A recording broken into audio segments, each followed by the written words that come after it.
Welcome to the Two Chumps Football Podcast. He's Emil Calamino. I'm Chad Wilson. We're back here with you, and it's winding down, Emil. It's happened so fast. I say this every week, but it's here. Championship week is here. We are going to settle up conference champions this week.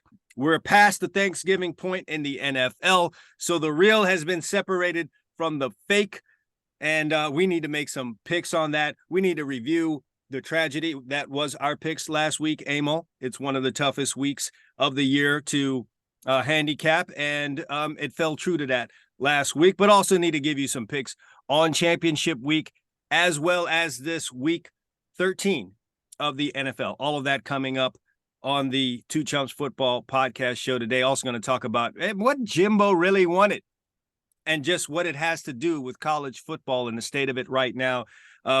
Staying on that note, transfer portal, we need to have a discussion about that today. So many things going on in college football. A lot of it we won't be able to get to. The CFP rankings has everyone up in arms. Emil and I are going to discuss that today.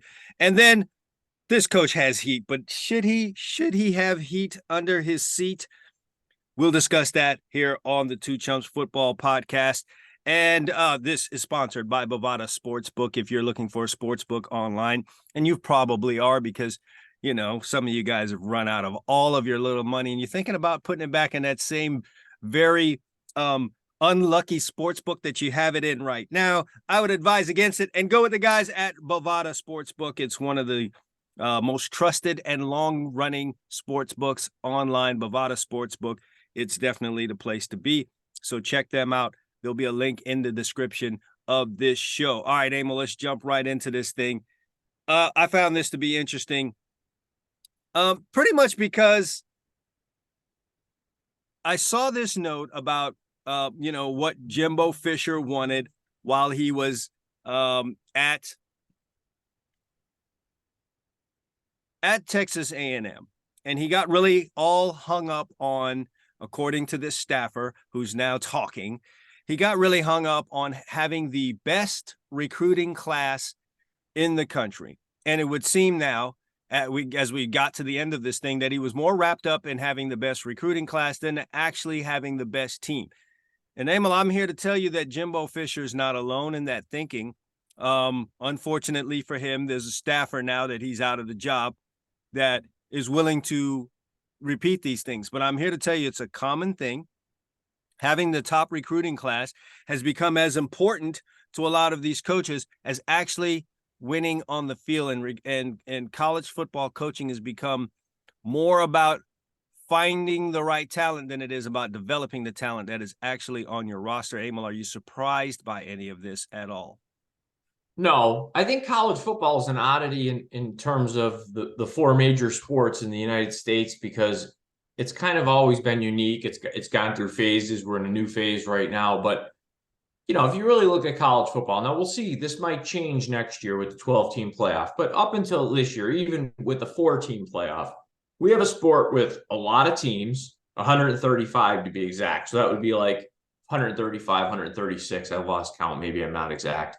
But anyway, it'd be like 4 NFLs, right? 130 and 4 teams make the playoffs. So to be relevant, if you're not going to be in the playoff, and there's a high probability you're not with that percentage, the other way to do it is through recruiting. So it's kind of a weird sport to me. Like, nobody cares who wins the NFL offseason. If you said, well, we had a great offseason, but we went 7-10. I mean, people do, but not at this level. No, people care, but they forget. In other words, you still get remembered and mentioned next April or February when you had the number 1 recruiting class the year before. Nobody comes on TV in March and go, hey, that was a great offseason the Commanders had last year. Maybe they can duplicate it. It just gets forgotten. So what I'm getting at is it's almost a sport unto itself. It is, seemingly so. And it has gotten more and more intensified. There's more layers and elements to it now. But it might be shocking to people to hear this from a college, a Power 5 coach, and one of Jimbo's stature, whether you like him or not. He does have a national championship under his belt. And he was at a major institution in Texas A&M. For him to be thinking along those lines And the staff are talking about it in a way as though this doesn't happen in other places. But I'm here to tell you that is absolutely a big focus at a lot of programs now, is winning that recruiting game. Let's call it. It's an actual game as you've described it. Well, and I think the coaches know this. They want the notoriety. I think fans don't realize fan bases get very caught up in recruiting rankings. And how I want to phrase this the right way, but it matters the composition of your class. So in other words, you can have a top 5 class heavy on skill positions, right? Sure. Not on linemen, right? So you're still going to be a top 5 class because they're weighting it on stars, but not by position, right? Colorado. But it's not a great recruiting class on the field, and it's even worse if you don't develop them, right? So yeah, absolutely. Absolutely. Not all 5 stars are actual 5 stars. They've been built up for some reason or the other, and they're not that. And if you're all about really just acquiring those guys to win this game, then are you really making the proper evaluation on some of these guys? Because some of these guys are 5 stars and they probably don't belong at your program. That's the first issue you bring up is a big one, right? Who's giving them the stars, right? So but even if we take it at face value, and let's say we agree that the ranking is correct. Yeah, they're a 5-star, they're a 4-star. What case in point? USC's produced a ton of receivers, good receivers, really good receivers in the last 10 years, but they haven't won anything. Why? Because they're not recruiting 5-star offensive and defensive linemen right now. So your class can be real high, and that's what fans fear. It's like, oh, we have the number 5 class. Yeah, but somebody's got to block. Or you might have all linemen in there, or someone's got to throw the ball. You got to have a quarterback. Yeah, you've got to build a football team. And right. Not only just in recruiting, but in development, in the strength and conditioning program, and in their skill development and understanding of scheme and having the proper tools to work in the scheme. A lot of these things get lost. And again, man, I say this every week. I'm pounding the table for you guys that are new. Welcome to this thought process that I have. But I don't remember if Jimbo Fisher was exactly calling the plays at the end there, but he's a play caller guy. He's a play caller coach, and they struggle to build programs. And as evidence, you said it years ago with him. He should have left when Winston left. That's my advice to all of these guys. Now, a lot of them have egos and think they could build anyone into that. But when you win a Heisman Trophy, when your guy wins a Heisman Trophy and you win a national championship, which really has been rare over the years in college football. One of my big things to do at the end of a college football season was to take the Heisman Trophy winner and automatically just pick against him in the national championship game, because there's a big target on his back. He's been distracted. He's been in New York. He's been all over the place. And usually those guys get beat. But when you hit that, I can't say trifecta, but when you get the national championship and a Heisman Trophy, where are you going from there? You may get lucky enough to have another Heisman Trophy guy, but not a championship. You know what I mean? So you should leave. In this right day now, and I age think where it's I easy, think there's guys two move consistent. around. Right now, there's 2 consistent program builders in college football. Consistent, I mean, they've been there, and that's Nick Saban and Kirby Smart. I think Dabo is on the fence now. We have to see which way that goes. He could return to what he was. I still do want to give him credit for doing that, especially in a place like Clemson. But yeah, he's on life absolutely. Support. And I think Harbaugh's sliding into his spot, because I mean, you have to give him credit what he's been doing. He built Michigan up slow and steady because they were down, and now they seem like they're going to be around as long as he's there. So everybody else kind of goes up and down. We'll see if the guy at Oregon, maybe he slides into that class. He has to do it a little bit longer. We'll find out. I'm interested in seeing if Sarkisian ends up being that type of guy in Texas. But again, that remains to be seen. Before we leave off of Texas A&M, I think this was the week you weren't here, about why Texas A&M made that move so abruptly. It came on the heels of a 51-10 or 51-7 win over Mississippi State that they decided to part ways with Jimbo Fisher, which seems odd, after a win like that.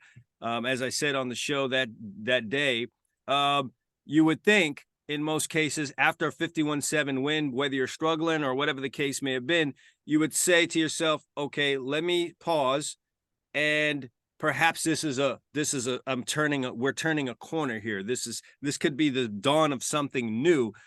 They didn't even bother. It was Sunday after that Saturday 4-point win over an SEC opponent. They let him go. And I said, you only do that if you have someone in mind that you want to have this job, and through your feelers, you have learned that there is a good amount of interest, and you get a guy coming back home in Mike Elko that you steal away from Duke. And everything has been moved up at this point because of the transfer portal. And I think they knew they were done with him, and they wanted to see what the class was going to look like, who they're going to hold on to. So it gives the kids time to digest it. And I think you almost have to move your timeline up anymore in college football. Yeah, I mean, because there's going to be competition. A lot more guys get fired every year. So, but I also feel like they probably put those feelers out to Elko. Yeah. Felt like they he would take the job, and they needed to do this. And I guess in a little fairness to Duke also, it really sucks when it drags through a bowl season, and it's bad for the team. And so while the Duke faithful, and I became a little bit of a quasi Duke fan this year, it sucks for those guys that were coming there for something that they thought was being built at Duke. But the truth of the matter is, when you're at a program like Duke and you start winning, chances are your coach isn't going to stay there. It's a stepping stone program. I mean, so it is. You have to understand, you're just not going to. Every coach, in college football, other than a few select places, I think can be permanent jobs. I mean, I've always believed, I don't mean it like, I think an Alabama, because of where it's located and the history, can be a long 20, 30-year job, a Texas. But like Miami, even when Miami's great, it's a stepping stone to the NFL because the nature of being in a city, USC is a stepping stone to the NFL because I think the pressure is great there. The pressure is great there. And it's a different kind of pressure because the moment you're not that, your attendance is going to fall off. It's not Nebraska. It's not Columbus. It's not Ann Arbor. They're not going to just show up for the games. They'll find other things to do if you're not winning. On a note on the salary here, $42 million over 6 years for Mike Elko. And as we know in Texas A&M, the oil and the money floweth. So that's why I said any one of these coaches who are being considered for this job, they get asked by the media if they are thinking about going, or potentially the new coach at Texas A&M, and say that they're not interested, they're happy where they are big liars. They just saw Jimbo Fisher walk out with $76 million. You know what, though? Let me ask you this. People say that stuff to me all the time. I say, okay, you're at a job, and your boss comes up and says, hey, who'd you meet for lunch? Or you're got an extra 15 minutes. Oh, I was just interviewing for another job. I mean, you don't say that. Yes. Look, these coaches are in a horrible position, and they can't come before the media and say, I'm thinking about taking that Texas A&M job. What happens if you don't get it? How can you face that locker room? How can those guys really take you seriously in your, building a program there? You will lose half of your recruiting class if you come out and say something. They're forced to lie, Emil. They're forced. Yeah, and I mean, it's almost a silliness that I get it. Everybody's looking for airtime. It's almost silly to ask because you already know the answer, and of course they're going to lie. But they just want a soundbite. They want a soundbite. Yeah, they want a soundbite. Segueing off this as we're talking about Jimbo and 5 stars. How about the transfer portal? I just read an article that 20.5% of FBS rosters, those 135 teams we speak of, are transfers. That number is going to continue to rise, Emil, and it's not going to go in the other direction. And I've been forced to give the advice to high school football players that you got to, with everything starting early, we talked about it with college coaches getting fired. these high school guys have got to start their clock earlier in terms of what it is they need to do to get recruited, because it has become more and more difficult for high school football players to get recruited, because what these colleges will do is go grab a kid from another player before they go grab a high school player. Obviously, 5 stars and high quality 4 stars aren't affected by this, but it's your mid 4 stars on down. They're in serious trouble, man, because the transfer portal is where they tend to go shopping, and more of these schools are going there first. Did you hear what Matt Rule said? No, what did he say? Matt Rule said right now in the transfer portal, a good quality quarterback is going to cost you about $1 or $2 million. It just sounds so crazy to hear that. Well, and the bigger thing, I think, again, we're not going to get, the toothpaste isn't going back in the tube, so to speak, with the NIL and transfer portal. And we'll watch the games because we love football. I don't think it's made the sport better. And what I mean by that is, I think fans have to realize a lot of these rivalry games are rivalry games between the schools, the student bodies. Some of the players might not feel as much of the rivalry as the fan base does. When you've introduced the ability to hop from here to there, along with the ability to get paid for it, you best believe the pride in the program is going to take a hit. So you've got this coming from both sides. You're paying me to be here, and I was just at the other place. You can cite, I'm sure, because you can tell me you're in the business. But I mean, I'll give you an example that I noticed this year, and I'm sure there's examples with Miami and Florida State. Kyle Ford was a 4-year guy at USC, played his final year at UCLA. I mean, really think I really think there's a lot of hate in that game? I'm not so sure. Oh, I know. I cannot think off of the top of my head where that situation has happened between the big 3. Yeah. Since there's been a transfer portal, of course, there was the Brock Berlin move from Florida to Miami, but that was before any of this happened. So we haven't had that yet, but I would not bet against it happening. So, well, I'm just using one example. What I think is happening is you got a lot of movement between these schools within even a conference. And I just think it gets to the point of, just because you're playing for a different school, if you played ball with a guy for 2-3 years, you hung out with these guys, you're friends. I mean, I'm not saying you don't want to win when you're playing. I'm saying there's not that, we can't stand Texas, Oklahoma that you and I grew up with. I'm not so sure it's at the level for the players that it is for the fans. Yeah, and frankly, the players kind of need the fans to fan those flames a little bit, just to put things back into perspective for them. Is like, there's your actual opponent.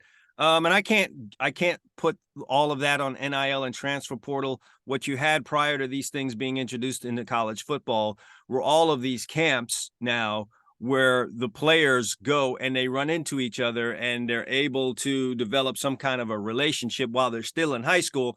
And they just happen to choose, Texas, and any other guy chooses Oklahoma. Well, that's just a byproduct of this. Back in my day, you didn't have that kind of contact between, prospective prospects. There's several things that have changed. The contact, and let's be honest, especially at the bigger programs, let's say the 40 or 50 best programs, this has become more of a business transaction. Oh, this college football is very transactional right now. And yes. Really, the only pure thing we have now is the actual Saturdays. That's it. Right. Between the lines, maybe for 3 hours, all that gets forgotten, but the sport itself is transactional. You have guys and the fans, they're nuts. So you still have that, but guys are making decisions to hold themselves out, knowing they're going to go to the portal. If they see that they're not getting enough playing time, they don't want to burn a red shirt. Yeah. And, they don't want to burn I'm 50-50 on that, though, Emil. I could quickly be, old school, get off my lawn and be like, hey, just stick it out. But there's so much politics that's played at these programs, and you only have but so long, which nowadays is 6 or 7 years. I was going to say, wait a second, 6. I mean, I got the quarterback playing in the Pac-12 title game who's older than C.J. Stroud. Okay. I know, man. But yeah, you only have but so much time to kind of set your path to the NFL. And so, you start thinking about it year 1, year 2. Year 3, I'm not on the field. What do I do? Do I just sit here to look a certain kind of way to people who think, oh, you should, have patience, or do I really just try and improve my situation? It's kind of what all of us common folks do in the business place is like, yeah, let me dust off my resume. Let me start Sure. thinking about other things. So that I, gets to I be tough. the topic I really want to get on a little bit here with you, because I think this weekend is going to be incredibly interesting. In the playoff era, I just read this. We've never had this many 1 or 0 loss teams Oh, this is going so in. great for the oncoming playoff that the format we're going to But have. going into championship week. So now let's just, I think, let's go through. I think there's 8 teams here. You correct me if I'm wrong. Yeah, let me read these off for you and for our fans who haven't. Yes, And I'll read get the your 8. commentary on this. Right. I'm going to give you the 8 teams here. And it's shocking who number 8 is. But of course, we've got, according to last night, the CFP rankings that have come out, Georgia's number 1 there at 12-0. Number 2 is now Michigan at 12-0. Washington, 3rd, 12-0. Florida State, 4th, 12-0. Okay, we're good there so far, right? Everyone's undefeated. I don't know that we've had a situation where we entered into this week before with 4 undefeated teams. I don't know if that's kind of new. Number 5 is Oregon at 11-1. Ohio State, 6 at 11-1. Didn't fall very far there and shouldn't have. We could talk about that. Texas, 7 at 11-1. And number 8 is the monsters, or the previous monsters of college football, Alabama at 11-1, who needed every second of their game against lowly Auburn. Here's how I want to attack this with you. Let's go down in order, right? Okay, so let's talk about scenarios. Georgia's number 1. Obviously, you win. You haven't lost a game in 3 years. What are you going to do? But Georgia loses to Alabama. Are they in anyway? Depends on how they lose. Okay, good answer. So you're saying it depends how they lose, what the score is. Lose by 3, lose by a possession. Right.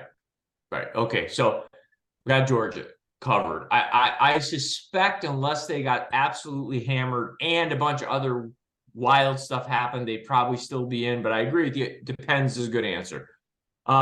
Michigan is simple. Win and you're in. I think if Michigan loses to Iowa, they'd be out. They'd have to be, I believe, heavy drinking.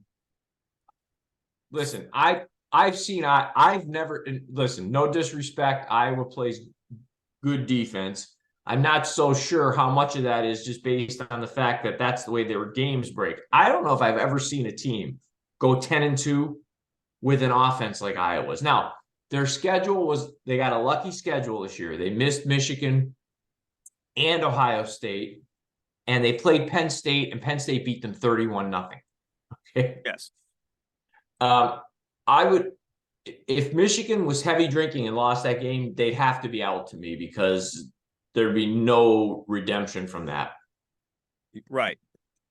And I agree with you. So we could kind of say, some kind of scenario if that happens. I just don't see it happening. So on to the next one.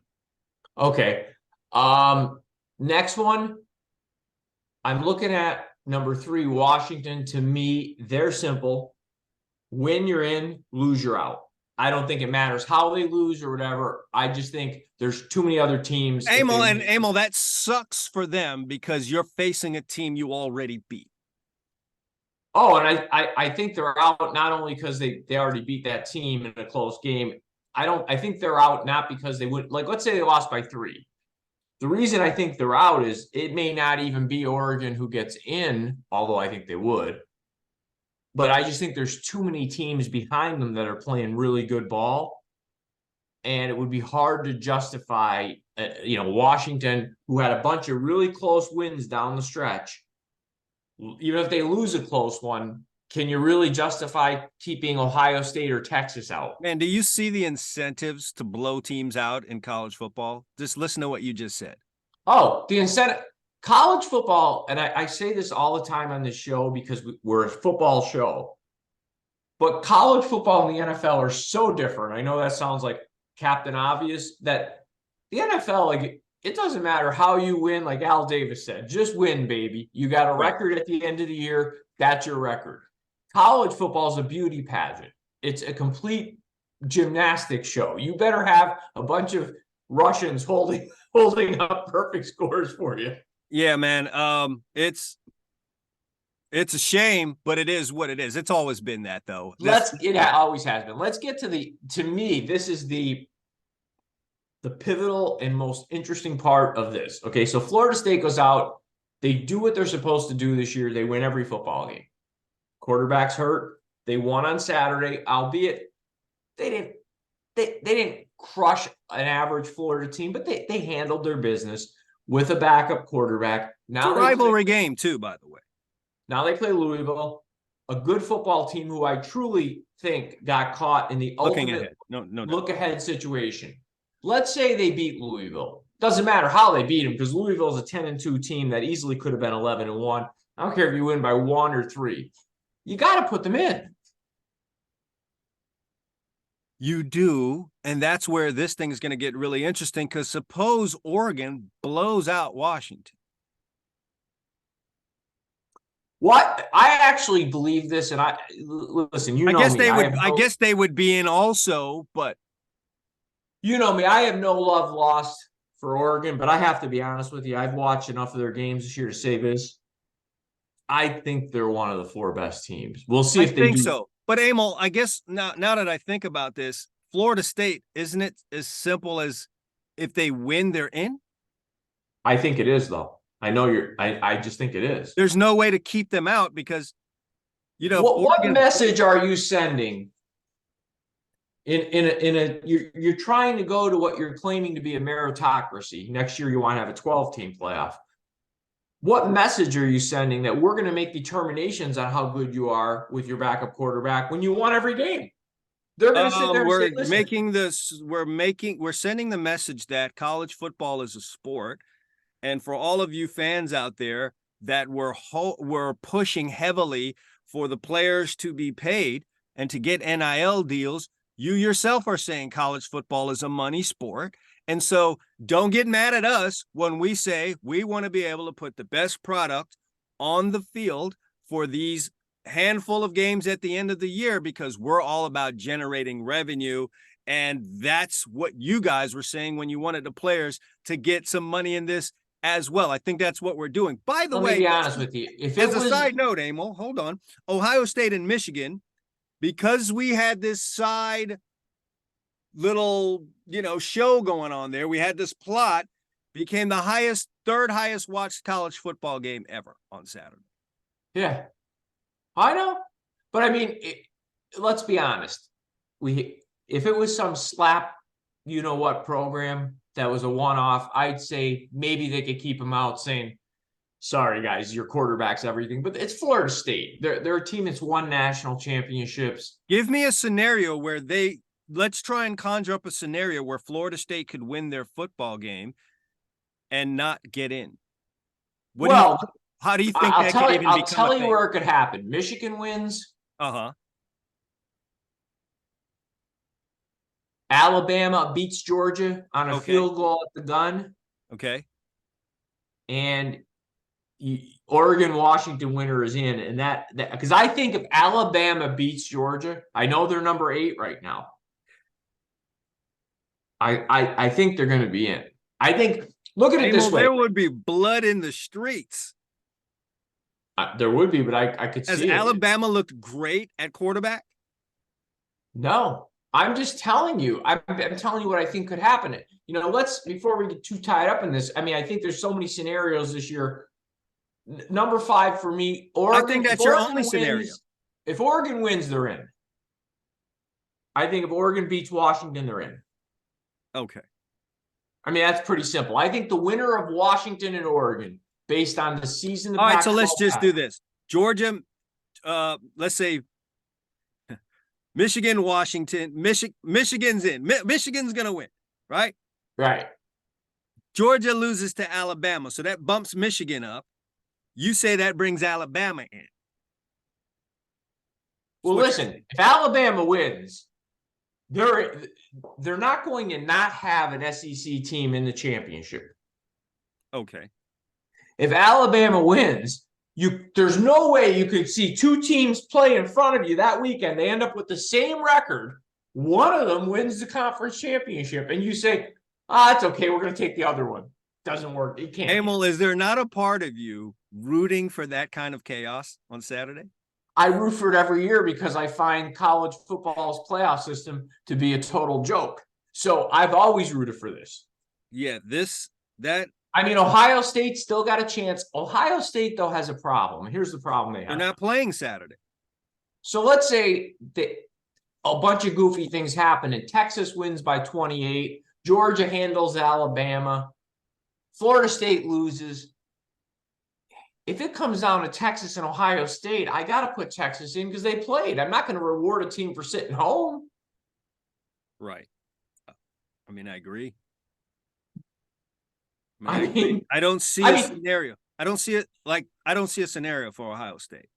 No, I think Ohio State's kind of stuck. I think because them and Texas have very similar resumes in my mind. They're both really good 11-1 teams. Texas got one more game that we're going to get to see them. And if they're impressive, it's going to be hard for them to stay behind Ohio State. Yeah. What if Texas absolutely murders Oklahoma State? Not impressed? Depends what happens. I'll use yours. Like that undergarment product that people use. Depends. Yeah, I guess. And I guess that's a good segue into our picks this week. We need to close the show out with that. I guess I should probably just let me recap everything so we can just go all picks. Let me recap college pro, give you the records, tell you where we're at. Anybody following the show every week knows they've made a lot of money still. So we're not going to apologize too much. Last week, overall college, I was 1-2. Chad was 1-2. So 2-4 in college. Our worst week of the year. I had a winner on Oklahoma, and that was it. Loser on Texas Tech. And I feel like I got hosed on Ohio State. The kicker missed a very easy field goal in that game. You did indeed get hosed. I got hosed. So I'm 1-2, 23-16 on the season for me. Your record still remains stellar as well. You were 1-2, winner on Syracuse. You had a wrong field. You had the wrong North Carolina in that game. My God, what was that? Oh, they got handled. They didn't get off the bus. Oregon State, they got handled as well. So you were 1-2. You're 27-12 on the year. So I don't know. You have nothing to apologize for. Pro football, we were overall on the week combined 3-3. I was 2-1. You were 1-2. I took a win with the Packers on Thanksgiving Day. Thank you very much, Jordan Love. That was so easy. That was a good pick. The Bills plus 3.5, and you want to talk about a team that knows how to lose the close game and a team that knows how to win the close game. The Eagles win them. The Bills know how to lose a close game. Emil, that one half of my Super Bowl pick is toast, I believe. Well, they do a lot of things, even when they play well, to lose those type of ball games. Little things, and I know you as a coach, no, we won't get into it here, but there's a lot of things when you watch a Bills game, you say, that's why this team is 6-6 with all that talent. Anyway, winner for me, 2-1. I had your son's team, the Cardinals. They didn't come out of the hotel or something. I don't know what happened there on Sunday. Yeah, that was not a lofty effort. So I'm 22-13 and a tie in the pros. You took a loss on the team that this show still refers to as the Redskins, going against my Cowboys. What an abomination of a pick. Well, it happens. By the way, shout out to Deron Bland. Love it. Yeah, the new record holder. You had the Bucks plus 2.5. That was a loser. Your winner, the Giants. Bill Belichick. Can you believe it? So on the year in pros, you're flat 500, 18-18. So, you add these records together, we're way over 500. We're 9 over combined in pros, and in college football, we are 22 games over 500. Yeah, we can afford to give a little bit of money back. Sorry if you just joined us for the first time last week. We didn't live up to our billing, but it happens like that. You're just not going to win every week. All right, so you're going first in college. Let's snake. We'll do the snake like you do in a draft. I'll do college first. You do college and your pro. I'll finish with my pro, and we'll say goodbye. Works well. Let's do it. You ready? Got a good game in, what is it, the AAC, the American. We got Tulane and SMU, an 11-1, a 10-2 team, two entertaining teams. I'm all over SMU in this game. They're getting 4.5 points. They score a ton of points, this team. They've played a pretty decent schedule for that type of school. I mean, they played Oklahoma this year. I think they lost like 28-11. It wasn't embarrassing. You're getting 4.5. Tulane's played a lot of close games. I think the 4.5 may even matter here. This game could be decided either way by field goal. I'll grab SMU plus 4.5. Moving over to the SEC title game. I watched the end of that Alabama game. I was in a restaurant group of people, and I looked over the corner, and my buddy's yelling, "Oh my God." I'm watching this. I'm watching that play. I don't know what Auburn was doing. I hate that 3-man rush stuff from 30 yards out. I want the guy to get rid of the football, not scan the field. Tough loss for Auburn, big win for Alabama, but I think it's going to be very difficult to recover, even though it's a title game, in 1 week and play a Georgia team that I think is starting to really play better ball offensively. I'm going to grab Georgia. I know they didn't look great against Georgia Tech. I think they were a little flat in that game. They didn't feel threatened. I like Georgia minus 5.5. And then finally, we talked a lot about Florida State. I don't think it's going to matter. I think Louisville got caught in a classic, look-ahead situation. They were on the fringe of the college football playoff. So really, their season was going to come down to, can we win the ACC title? I don't think they ever realistically were going to get into the playoff, and they might have known that as players. They're getting 2.5 points against Florida State. Both teams are really good defensively. I think this is a tight ball game. I think playing with your backup quarterback, you probably make a couple extra mistakes there. I'm going to grab Louisville plus 2.5 there. All right, summarizing this, Emil has SMU plus 4.5. He's taking Georgia in the SEC championship game, laying 5.5 against Alabama, the lucky Alabama Crimson Tide. And then he likes Louisville to upset Florida State's hopes as a 2.5-point underdog in the ACC championship game. All right, Emil, I'm going to run through mine as our resident accountant in Bovada, quasi Bovada rep. You can correct me on any lines that I have here. I was, trying to decide through some games here towards the end. I'm going to side with you on SMU, and for a lot of the same reasons that you said. I kind of looked at this game and said, I'm going to like whoever is the underdog in this game, and I had a feeling it was going to be SMU.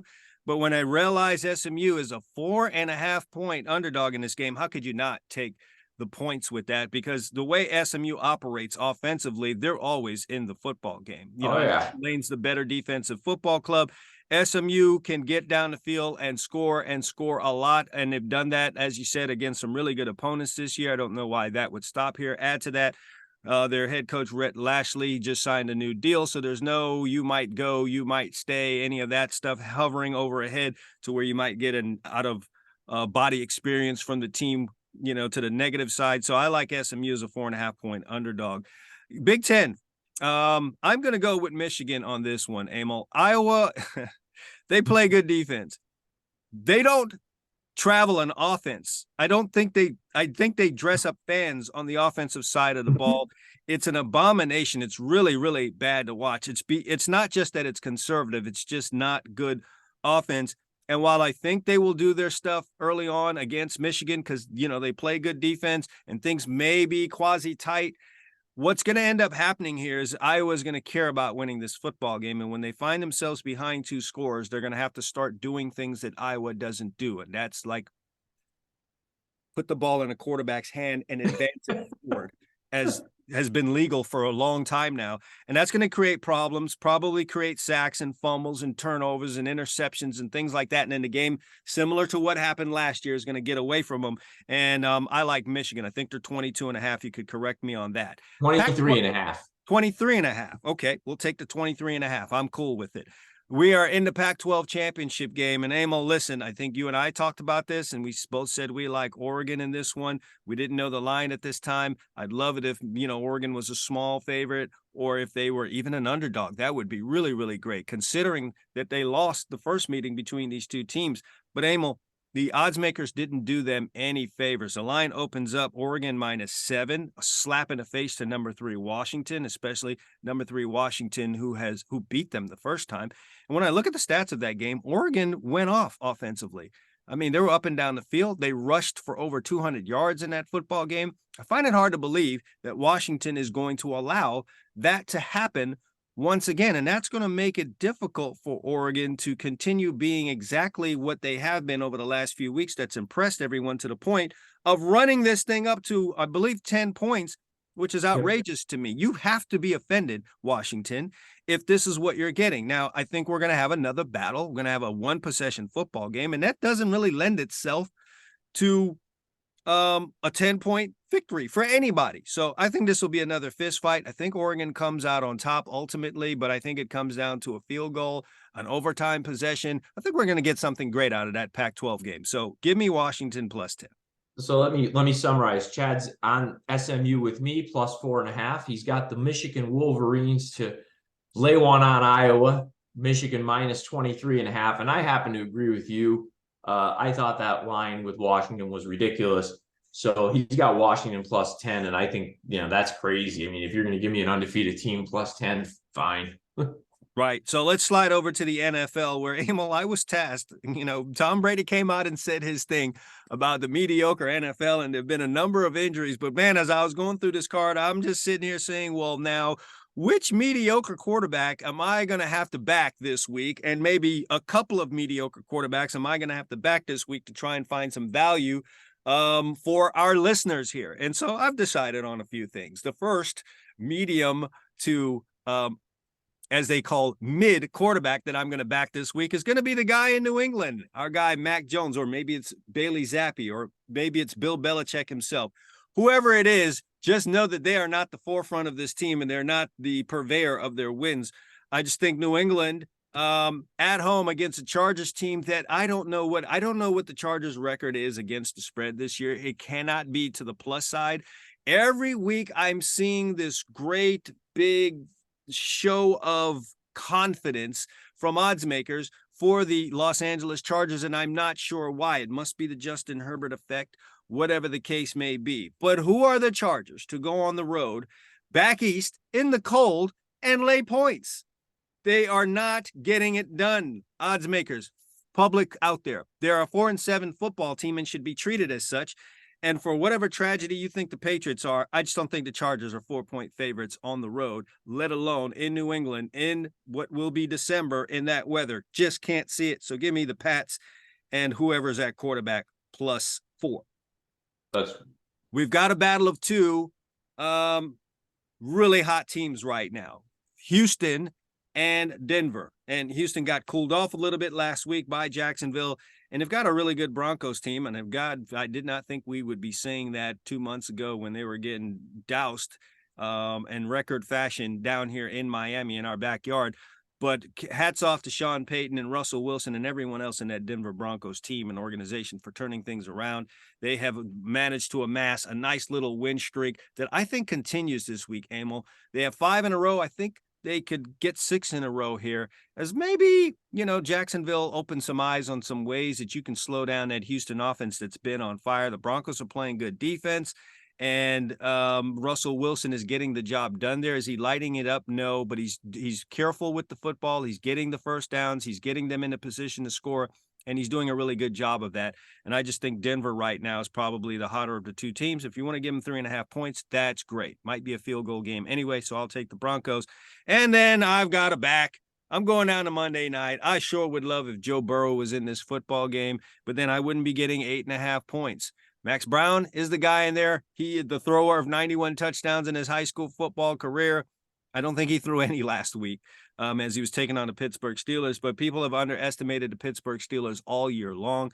Not saying that Jacksonville doesn't play great defense, but I think Pittsburgh plays really, really good defense, and they're a divisional opponent, so it was a bit of a problem for Cincinnati. They're coming off of that loss, and this is a little bit disrespectful. Even though you're without your guy, at quarterback. I just think 8.5 points is a whole lot for Jacksonville to lay in this game against a Cincinnati team that can run the football, still has some good guys on the edges that can catch the football and plays good defense. And they're coming off of that road win against a good Houston football team. And I just think this is too much to ask Jacksonville to do. They may indeed win the game. I just think 8.5 points too much against a Bengals team that has a winning mindset. They might be without their quarterback, but they still have a winning mindset. And this is their season right here. They lose this 7th game right here, and that Cincinnati's out, so they're going to be going all out. I like them as 8.5 point underdogs. So recapping, Chad's got the Patriots +4 at home against the Chargers, the Broncos in that big game against the Texans +3.5, and on Monday Night Football, he's grabbing the Cincinnati Bengals +8.5 down in Jacksonville. Mine, I'll make quick and simple. First game, I want the Saints +4.5 against the Lions. Chad kids me every week I go against the Lions. I just think they're not doing the Lions favors with point spreads here. I know they got beat on Thanksgiving Day, but you're making them a road favorite again. The Saints aren't world beaters, but they're a 5-6 football team. They're a decent football team with a capable quarterback. I just think 4.5 is a lot to ask a young Lions team. I know they're angry. They got beat. They should have been angry when they almost lost to the Bears. They weren't that angry. They got beat at home by the Packers. Give me the Saints +4.5. Next, Miami's going up to Washington. We saw what the Cowboys did to Washington on Thanksgiving Day. Washington has to be embarrassed by that performance. Here's the thing. I know Miami will put points up in this game. That I don't doubt.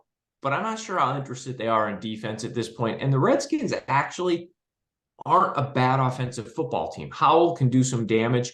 They put up 30 points twice, over 30 points against the Eagles. They're grabbing 9.5 points at home here. I'm going to take them +9.5 to hang around in this game. I think Miami wins it by 4 to 7 points, and you get a nice cover here with Washington. And then finally, if this game was in a parking lot, all things being equal, I would take the 49ers. But here's the problem I see. Everybody likes the 49ers. So much so that Vegas installed them as a 2.5 point favorite on the road. I know they're in a revenge playoff situation, but they're in Philadelphia. That has to get the Eagles' attention. They're the defending NFC champions. They're 10-1. They're at home, and they're catching 2.5 points. Purely a situational play here for me. I hate when everybody runs to one team and it looks too easy. And the 49ers right now to me look too easy. So I'm going to take the Philadelphia Eagles +2.5 at home. All right, wrapping things up for Amel's NFL picks. He likes the Saints +4.5 against Detroit Lions. Loves fading those Lions.